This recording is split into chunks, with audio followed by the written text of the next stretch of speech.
শুভ সকাল।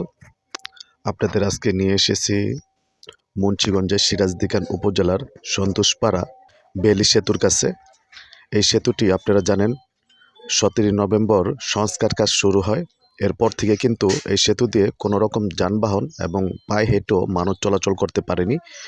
তবে 17-18 দিনের মধ্যেই সংস্কার কাজ শেষ হয়েছে। এখন দেখছেন আপনারা এই যে পিকআপ, অটোরিকশা সহ সব ধরনের যানবাহন কিন্তু চলাচল করছে।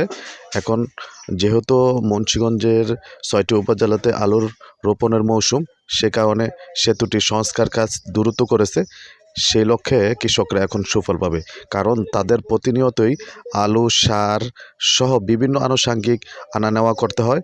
সে কারণে সেতুটি ছেড়ে দেওয়ার কারণে এখন মানুষ সহজেই তাদের জরুরি সেবাগুলো তারা নিতে পারবেন। এই কারণে